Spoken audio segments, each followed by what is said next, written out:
software I had, I would be sitting there going, so the nice thing is hopefully when we start getting some viewers, they'll make some comments and we can see if they're talking to us from YouTube or from the Facebook channel. Is that what the little I with the zero is? The I, yes. So that's the number of viewers. Delay, right? We've got probably about a 10 or 15-second delay. Okay. So as we see people coming on board, there we go. Okay. Going like popcorn. All right, there we go, guys. Hey, Stephen, you are the first one in. Stephen, I love the questions you've been sending me, and yours is probably the only question I'm going to answer tonight, just because it's one of my personal favorites. Hey, Casey, what's going on, man? Welcome on board. Guys, you know the routine. If you've been on my show, you know I don't like shy people. I want to hear from you. Debbie, your prizes from last week just got mailed out, so I can't wait to hear what you think about the Vital Fit skincare products because they are amazing. We've got Mike on board. We've got Karen. We've got, actually, Mike, people know you. Casey knows you. He's hello. Hey, everybody. Are you able to see the comments coming in? Yeah, I can see them there on the side. There we go. So we got Kenny Jones on board. Ashley, you got sweet tea or what's in your drink tonight? Damon, man, what's going on? Debbie with water. Seriously, Debbie? That's like the rule on Cosi Talks. You're not allowed to bring water. It's important to be hydrated. Yeah. Doug, what's going on? Saying, looking forward to the show and to hear from the coalition. First barbecue, so beer in hand. Yeah, that's how to do it. Olguita, ¿cómo estás, mama? We've got Chris on board from Iowa, William Mays. They are in the house. Awesome. All right, we got a nice little crowd forming really quickly. So we're going to give you guys another minute to jump on board. Guys, I cannot tag people from my end. So if you know of somebody who wanted to watch the show tonight and they might have a hard time finding it sometimes on Facebook, go ahead and tag them in Bustelo. Brian, I'm impressed. You know Bustelo. I love that. All right, Linda with the iced tea. We got Benny on board. Dan, Lieutenant Dan in the building. Welcome back, Dan. Dan is the second week joining in with us. And we've got Diana Baker. So guys, I am broadcasting also from my YouTube channel. So for those of you who don't necessarily like navigating Facebook, you can go to my YouTube channel under Cosi Talks. I like to make it easy. All right, Kay, what's going on? Says hello from Alaska. Still afternoon, so you better be drinking water. Debbie is starting to try to use the cane. All right, Debbie, good job. We got Clarence on board from Georgia. And okay, thank you, Dan, for tagging somebody. I appreciate that. All right, guys, we've got a nice crew on board. We're going to go ahead and say cheers. Lift your mugs up, guys. Patricia Higgins. Oh, yes, I'm so glad you're here again today, Pat. All right. So guys, for those of you who are joining me for the first time, welcome. My name is Cosi Belloso. I'm a physical therapist, amputee specialist here in hot, sticky Tampa, Florida. And with me tonight, I pointed in the right direction this time. I have Mike Zwolinski from the Amputee Coalition, and I'm going to let him introduce himself. Hi, everybody. So my name is Mike Zwolinski. I'm the Director of Government Relations for the Amputee Coalition. I've been with the organization a little over a year. I started just before COVID started, so it's been kind of a hilarious introduction to everything, but thrilled to be with you all here today to talk about the Amputee Coalition and advocacy and all the exciting stuff we got going on this year. And guys, I'm so excited because a lot of times we talk about clinical stuff and some of the nitty gritty about recovery from limb loss and amputation. But this is an important facet of your recovery. You know, your life is completely different now that you are a part of the limb loss community. And even as a clinician, when I opened up my private clinic 3 years ago here in Tampa, I had to become more aware of how this community worked and how I could help serve the community in connecting with organizations like the Amputee Coalition. And it's interesting because I was like, boy, I'm really feeling my age now. When I first started out my career 20 plus years ago, Amputee Coalition was kind of a whisper in the wind. You know, it was just kind of getting its feet wet. And now it's the organization. People know what you're talking about when you say Amputee Coalition. So I am excited tonight so that you all can really hear about what the AC can do for you, what you can do for the AC. And we're going to have a really special giveaway tonight, guys. So we're going to be announcing that a little bit later on. So keep your ears open. Let's see. Debbie says, did I get my coffee cups back in stock? I did not, Debbie. I am so sorry. I sold out on my Cosi Talks mugs. I said the word cool kids one too many times and they sold out. But I will try to get them back in stock. So guys, let's go ahead and get started. Tell us a little bit about the history of the Amputee Coalition, Mike. Oh, absolutely. So This year actually marks the Amputee Coalition's 35th anniversary. Like me, it was created in 1986. And so it was originally a coalition of support groups that got together and said, we can do more together than we can on our own. Which is where coalition in our name comes from, even though we're a singular organization now. And all these years later, as you generously said there, the Amputee Coalition is the leading national nonprofit serving the limb loss and limb difference community. And we do that in a whole bunch of ways.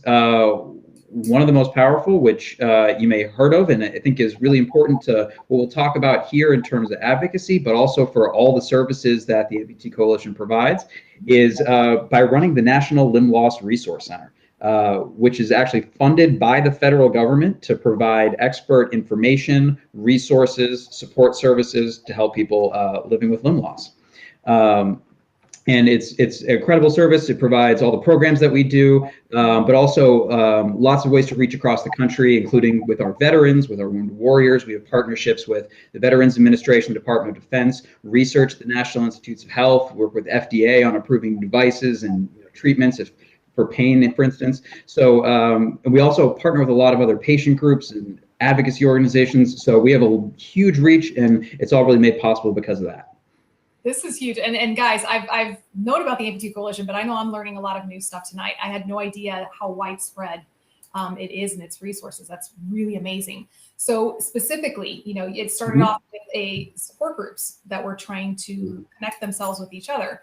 But now it's grown to so many more programs. So some of the notable programs that I know a couple of people are already asking the questions are the Certified Peer Visitor program that they have. And everybody's pointing out that, yes, starting tomorrow, it is Limb Loss Awareness Month. And I finally got in on time. Last year was like week 3, and I'm like, I forgot to do something for it. So this year I am on time for Limb Loss Awareness Month. So wear your orange tomorrow, guys, starting tomorrow. Hey, Bonnie, glad you could join us. And we got Leanne on board from California.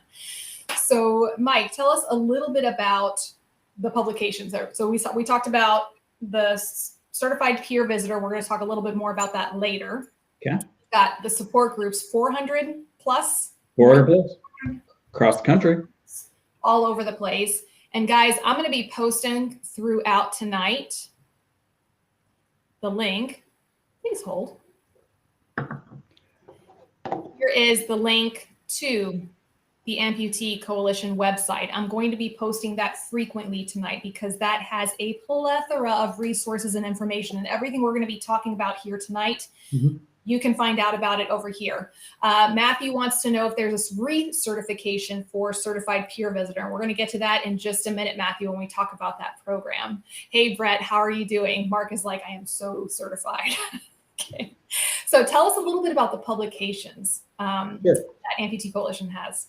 Oh, absolutely. So the Amputee Coalition, we serve the 2.1 million Americans living with limb loss, a number that is growing, and as well as the 28 million more who are at risk to lose a limb. And potentially it's because, people are living longer lives. So they're having, there's more ways they can interact with us and trying to do that well. And so part of our mission is to support through education, support services, advocacy, and prevention. And so to do that, they have, as you said, a huge range of resources available and publications. Some you might know about that are simple as First Step, which is that guide that you get immediately after your limb loss surgery, which says, here's sort of going to walk you through all the different pieces of your journey and what you might want to know. We have very specific tools in there too. Some like it's called Take a Seat, Check Your Feet. It's one of those things that, if you've maybe got diabetes or peripheral artery disease, and you might have, and you don't know, maybe,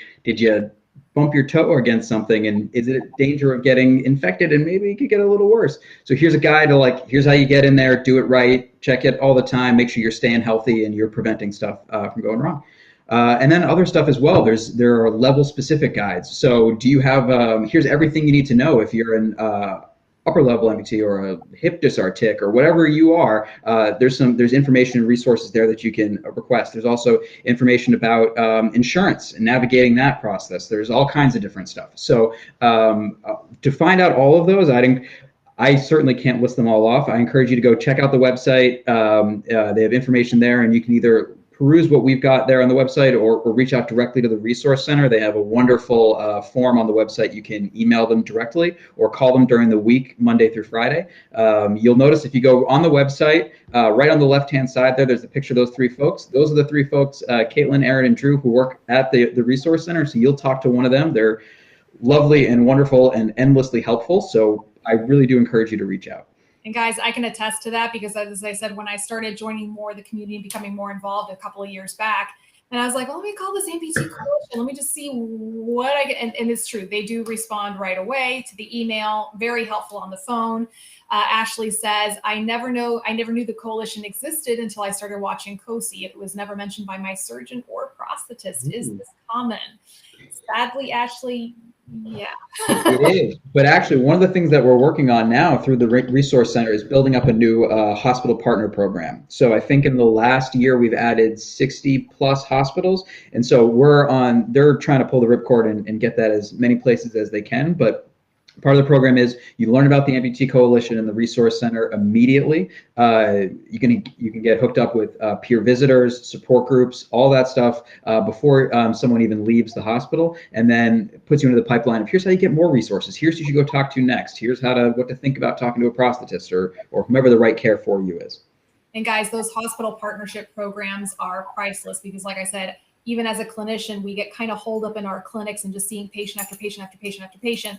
And we, send our patients over to the social worker to get community resources, but we don't know about some of these organizations. So the effort made by the Amputee Coalition to do these hospital partnership programs, to do the certified peer visitor programs, they're helping close that gap a lot. And Andrea, you just gave me a beautiful segue into the next thing that we're going to be talking about is their annual conference. How many of you, Cosi poll, how many of you have been to one of the Amputee Coalition national conferences? Raise your hand. Virtual or in person? I know the first one I went to was in 2019 in San Antonio, Texas, and I had a lot of fun. That was a lot of fun. And then last year with the 2020, y'all pulled off an amazing virtual conference, which got quite a bit of national response, a huge national response. It did. It was really exciting. It was by far the largest attended event ever. I think we had nearly 1,300 folks participate, a huge chunk of them for the very first time. So that's wonderful. And I know that some of that virtual programming are things that we want to continue going forward in the future so that we can kind of keep that participation going. And again, so we're getting in some comments here. Let's see. It takes me a minute to catch up with all these comments. All right. Andrea's been to 5 conferences. She's one of our OTs that listens in on. Yeah. Awesome. She's up in Gainesville with the Gators at University of Florida. Let's see. Kay says virtual and have a hotel room for this one. All right, Kay. So she'll be coming down from Alaska. Mark has done the virtual. Damon's like, yep, hands up. Megan says virtual only. Ashley says she had been planning on going in 2020, but that whole pesky COVID business. So let's talk a little bit about this year's Amputee Coalition conference. You want to tell us a little bit about what's going on there? Yeah. So first of all, if you haven't been before, as Cosi said, it's worth checking out.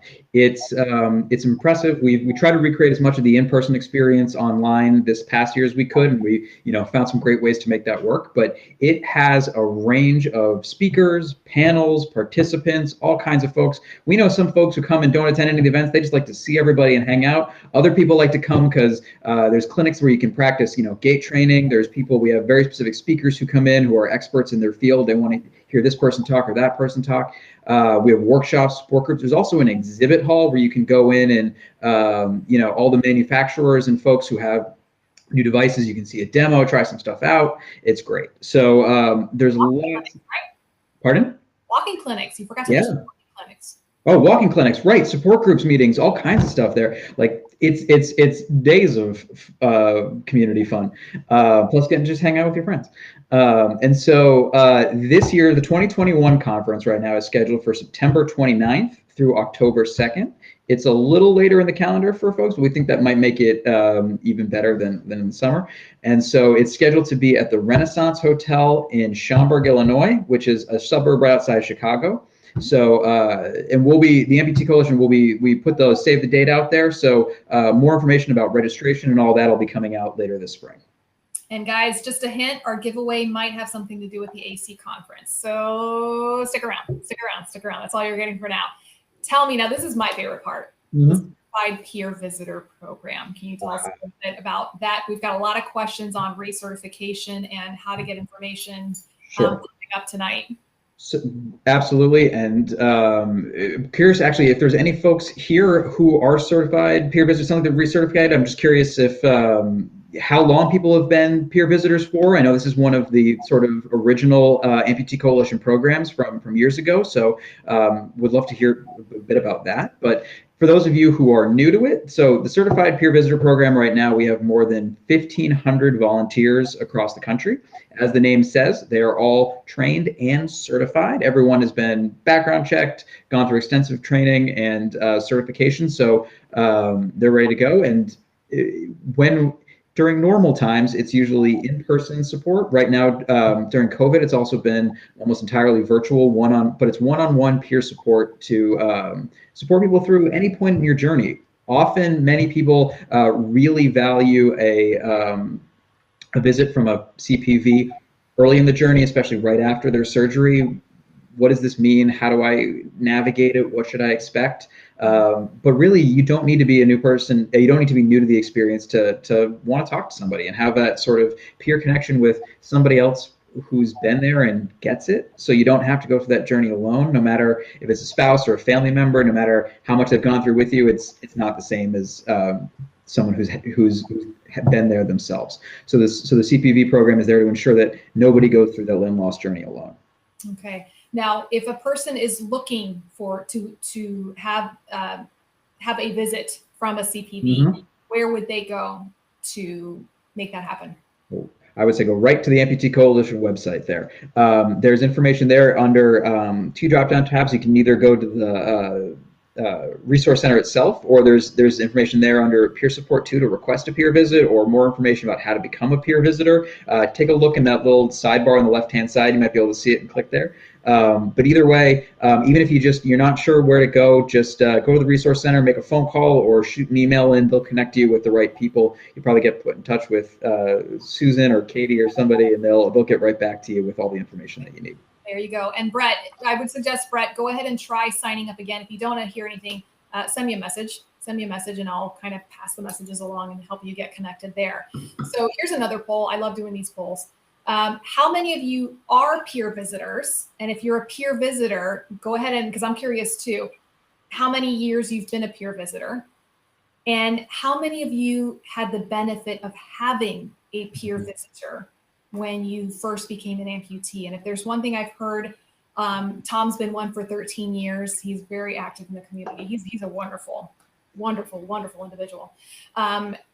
If there's one thing I hear so much from you, it's the difference from those of you who said, I had someone right there at the very beginning to kind of answer my questions and help me with that overwhelming sense of just being overwhelmed right after surgery, versus those of you who said, yeah, it was difficult because you didn't have anybody to talk to afterwards and you had to kind of strike it out on your own and find that support on your own. Let's see, Chris has been one for 5 years. Harsh says, I want to become one if I can do virtual as of now. Even Brian says, even the AC pre-op support is fabulous. I had a peer visitor.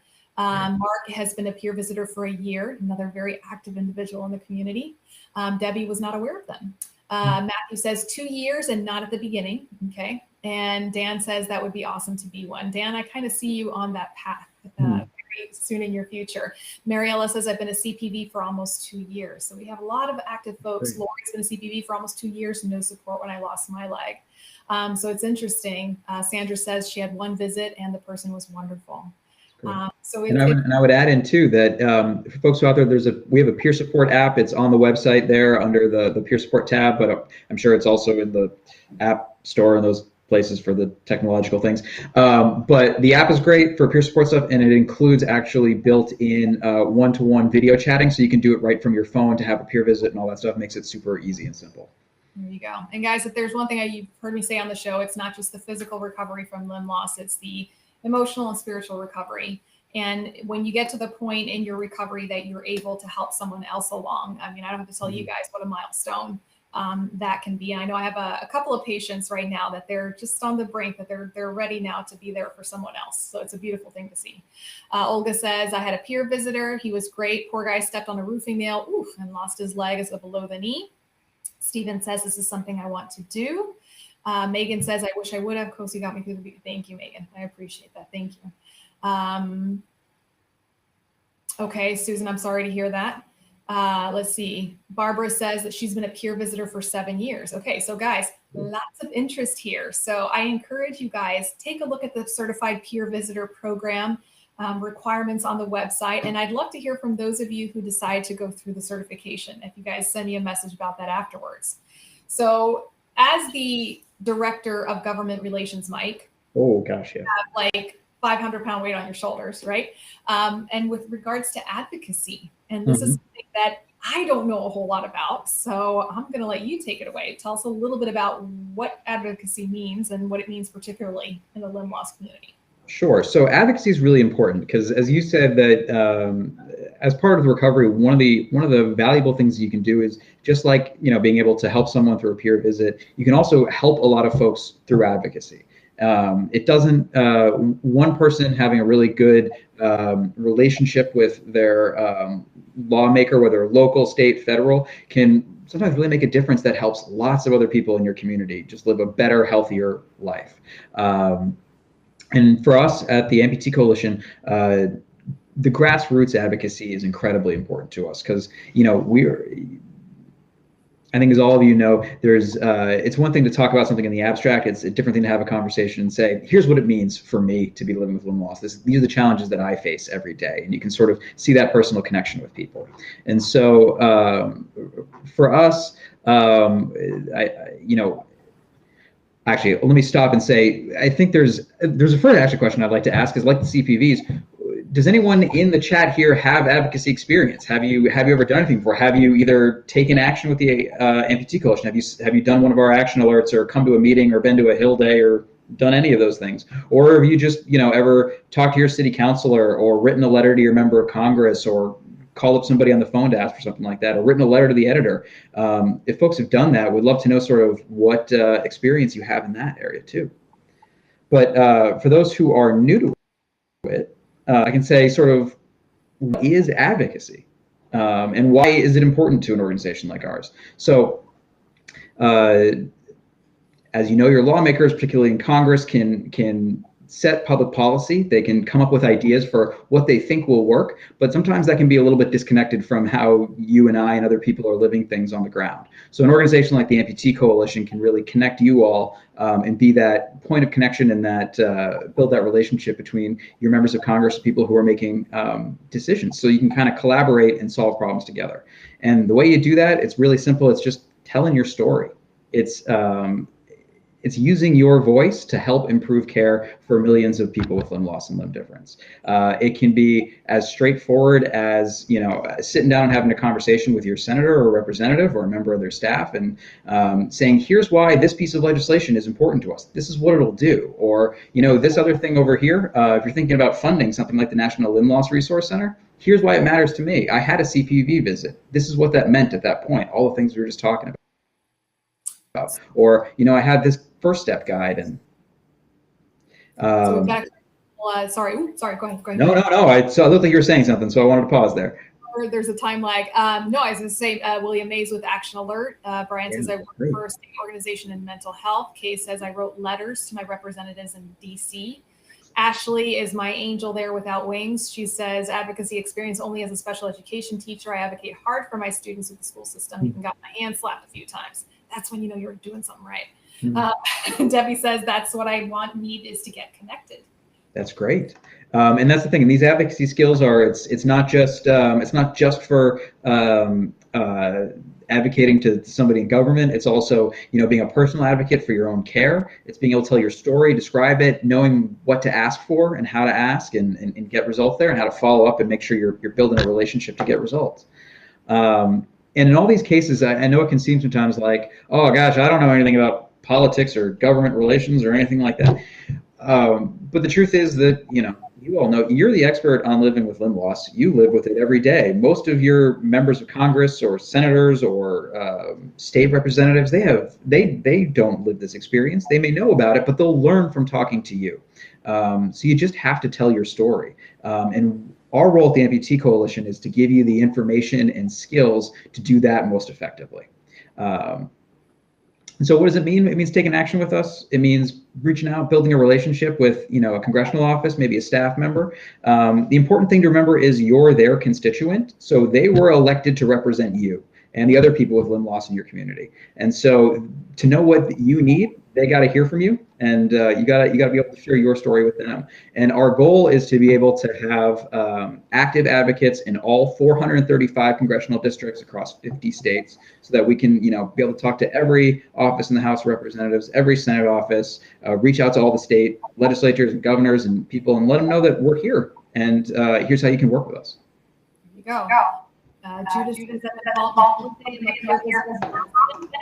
and we have a looks like we're getting ready.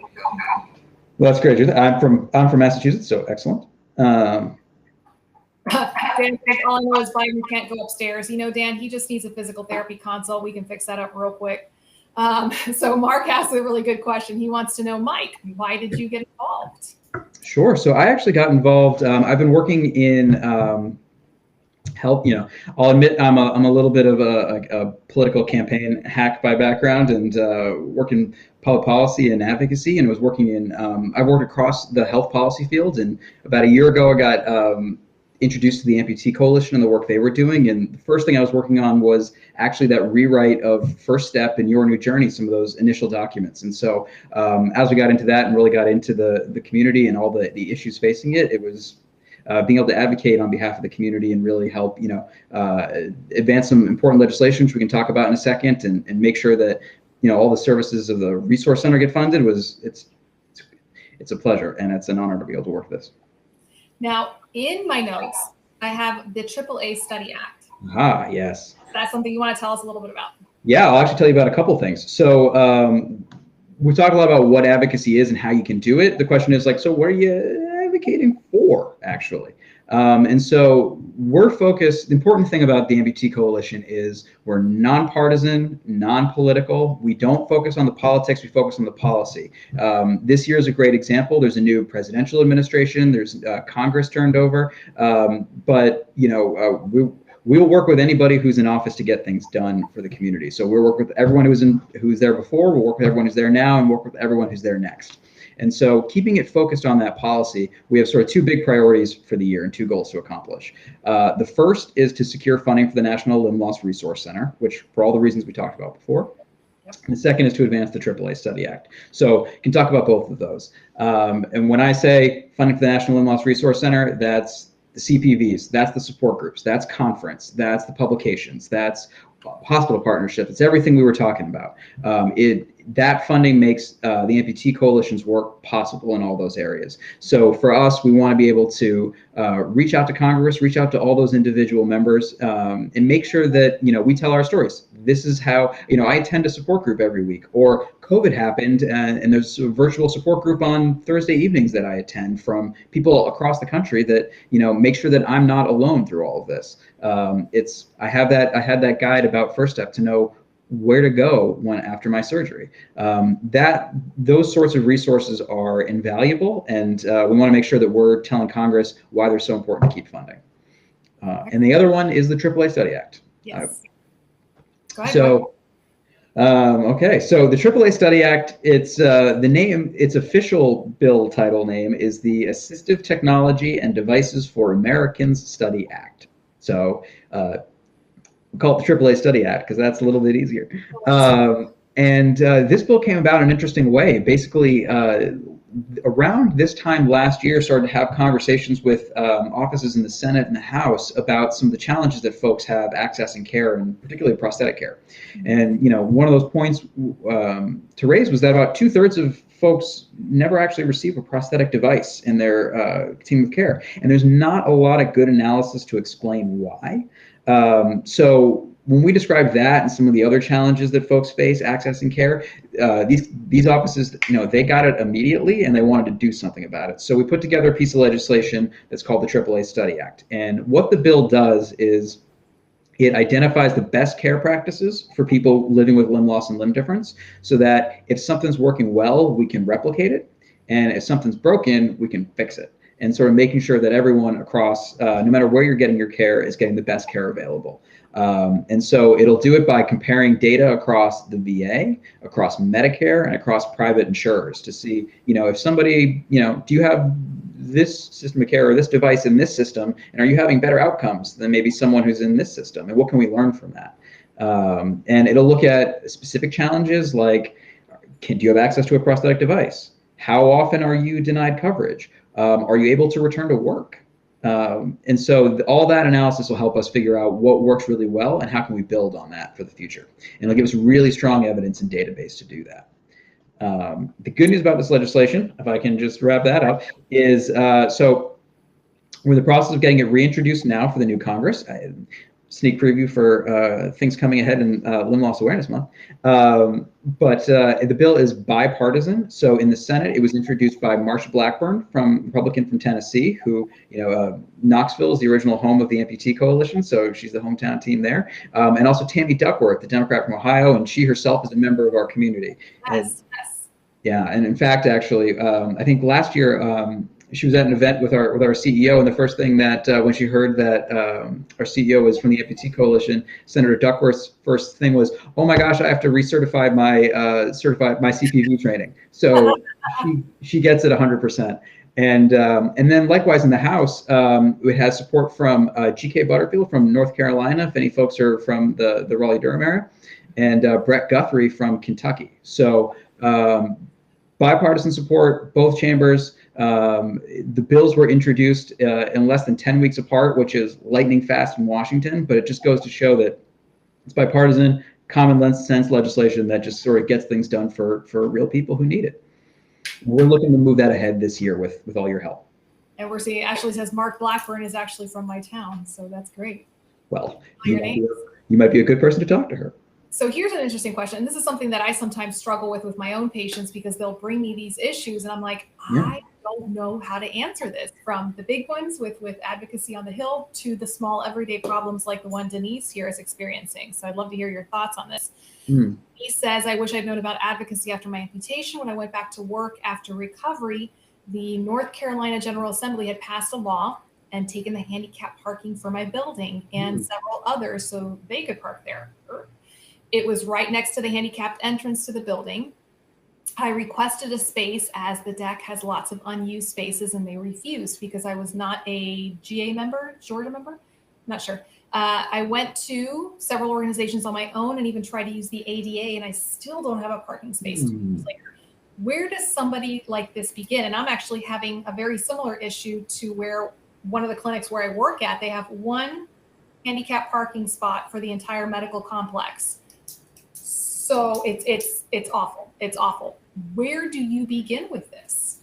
Well, the great part about advocacy is all the skills that you learn and the ways to do it are, we generally talk about it as a national organization in terms of Congress and the federal government, but it's the same process anywhere along the way, right down to parking spots in your town. It's as easy as talking to a city council member or a mayor or somebody who can help make a difference.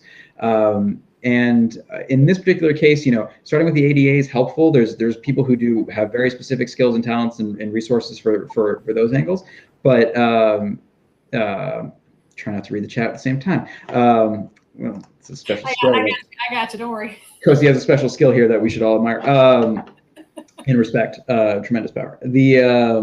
So yeah, I think that's sort of that. First of all, it's who's there, who's making the decision about these things, where are they coming from, and then is this a decision that is set by the private folks? Is this a local government ordinance? Is it a rule? Is it, they may not. It could be that right in your city council, they may not know about these issues, just that kind of thing. So you have to reach out to your city councilor, reach out to your local organization. You can also find out, does the Amputee Coalition know people where you live? Can we connect you with another organization that's operating locally who, may be closer to the ground than we are and have some really good relationships there? But again, it comes back to some of that stuff, which is, telling your story can be really powerful. I'm sure that's probably where folks here started with the same thing, but to be able to say, look, this is what it means to me if I can't park here, if I have to park over there, if there isn't a handicap spot, if there's only one for a building full of folks.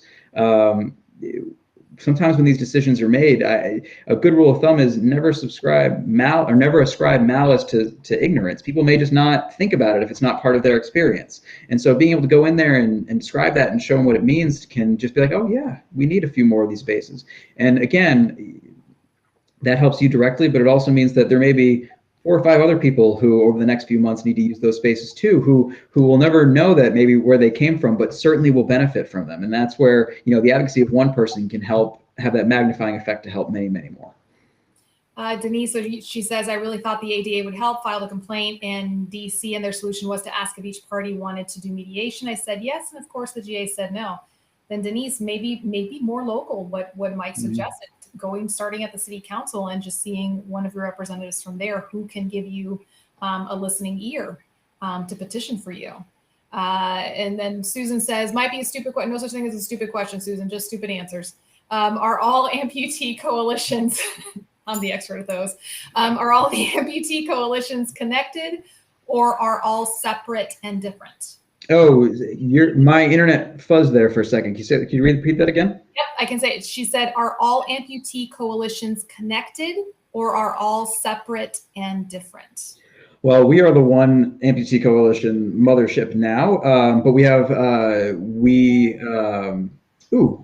also just pause right. I'll interrupt myself to say, John just posted there that, his city has a mayor's advisory council for disabilities. Those sorts of organizations are great, and I know that those are coming on. Those are popping up more regularly around the country for both state and local, but also the federal government too. And a nod of appreciation to the incoming Biden administration. They've particularly added White House positions specifically for disabilities and throughout the agencies too. So these sorts of advisory councils and representation are becoming more common. So definitely do check if your city or state or someplace like that has one of these groups to go to, because they often have, if they're not able to make the decision themselves, they often know how to be in touch with them. Or in this case, if it's a private office complex, they may know someone there who you can talk to, and that's a different way of bridging into that relationship. So think about that. So appreciate that, John. And then what I was talking about the Amputee Coalition. So we're one national organization.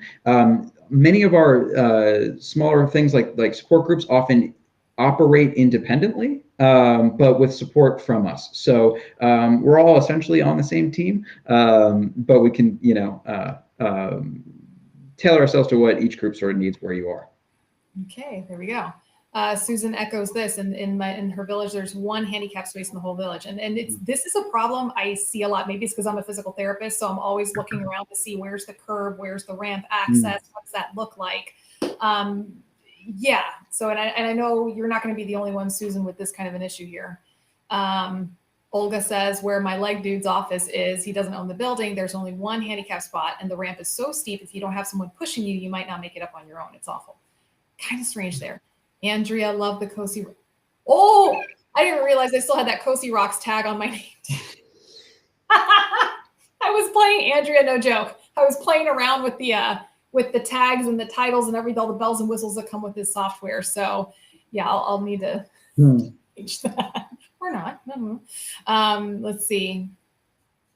All right. I think I got through all the comments, Mike. We're doing good today. Well, so what I'll throw in there, coming off of especially some of that stuff, even down to as basic as curb height and all that, is we have an event coming up in April 11th and 12th, which is our advocacy forum. And in addition to talking about a bit more in depth about all the things that the Amputee Coalition does and all of our stuff around our policy priorities and how all that works in Washington, we're gonna do a whole day of training on just advocacy skills. How do you tell your story? How do you put it together with some facts or data, and then be able to make an ask and really land at home, and then from there follow up on that, build a relationship, and make sure you're getting traction moving forward, and it's not just one meeting and then you never hear anything again. So if you were interested in learning those skills, I encourage you to go on to the website. So it's amputeecoalition.org, that right there. And then if you even /advocacy forum, you'll go right to the advocacy forum website. And there's a little bit of information about it, and then a link to where you can register. It's entirely free. It's 2 days. It's April 11th and 12th. That's a Sunday, Monday. We'll also be recording it if you have to work and have some other conflicts, but encourage you to come participate. We have, so far, you'll be in good company. We have folks from 50 states across the country already registered, so from everywhere, and would love for you all to join us and learn more about this and practice these skills, how you can make a difference. And guys, also, if you're on the website itself, much like my own website, yes, that was a very shameless plug, go ahead and sign up for their email subscription, because there you'll find out about everything. I actually just got their newsletter today, and it really explains nicely everything that's going on right there. So if you're not sure, like, okay, which events am I missing? What am I supposed? Sign up for their email subscription, and it's all there for you right there. And you can do that by going to that link that I just posted. So here comes my favorite part of the evening well, it's not my favorite part. It's one of my favorite parts, is talking about the free giveaway. So the Amputee Coalition has generously donated a spot for the Amputee Coalition National Conference. So the winner of this particular raffle that we're going to be doing will have a free ticket, whether it's virtual or in person, whatever works best for you. I do need to state this does not cover travel expenses, so I just want to make sure I make that very clear. But it is a nice ticket to get. It's a nice little Willy Wonka golden ticket to get to go to this conference. So here's what you have to do, guys. We're doing it just a little bit different from what I normally do. In order to enter this contest, you need to go to Instagram, and you need to follow me at Cosi Talks, and we'll make it real easy. And then you need to go and follow the Amputee Coalition.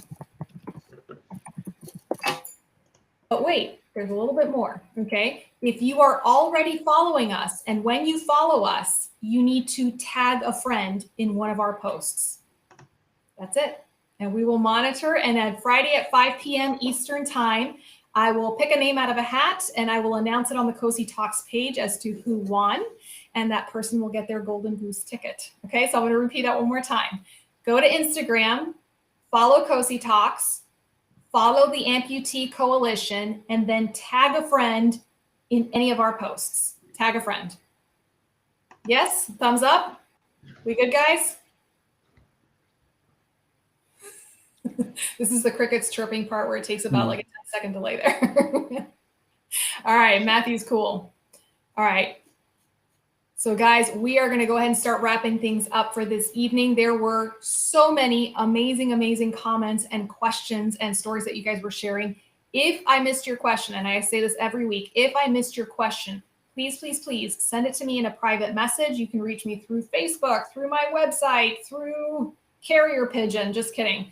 Anywhere that you see Cosi Talks, there's a way to send me a message, and I check them all. So if we missed any of your questions, if there's any questions you'd like for me to pass on to Mike, if you're having any trouble getting in touch with someone about the Certified Peer Visitor Program, send me these questions and I'll be happy to help you get contacted with the right person. Kay says, anybody can tag me, I'd be okay with it. There you go, Kay. Well, Mike, I just want to say a very special thank you for your time this evening and for sharing everything with us that I know I learned so much this evening about the Amputee Coalition. So thank you for your time. Well, it's a pleasure to join you all tonight. It's such an energetic group of folks and great conversation. Thrilled to hear that so many folks have been involved in the past and are still involved and would like to get you even more involved. I'll say again that, I just see in there, Mike, registration for conference is not open yet. I see that in the chat there. They'll be announcing that later this spring, but that's okay. We'll know who you are when your name gets pulled out of the hat on Friday, so don't worry about that. But conference registration will be coming in a few weeks' time. In the meantime, go register for Advocacy Forum. That's a great way to start off, and especially if you are a CPV, if you run or attend a support group, any of those things, if you use those services, that will make you an even more effective advocate. You can talk about why those are important to you and why they're important to your journey. So please do that. And again, thank you all for letting me come crash the party tonight to talk about the Amputee Coalition. And we're grateful for all your interest and participation. And again, if you need help with anything, if you want to become a peer visitor, you want to request a peer visit, you're interested in information, you have a question, you're not quite sure what to do with it, send a note into the Resource Center. They'll get you taken care of right away. And in the meantime, hope to be working with all of you in some advocacy and making a difference this year. All right, guys. Then we're going to wrap it up for this evening. I will see you guys same bat time, same bat channel next week. Have a wonderful weekend and God bless. Happy Easter, guys. Thank you all. Thanks, Cosi. Thanks, Bob.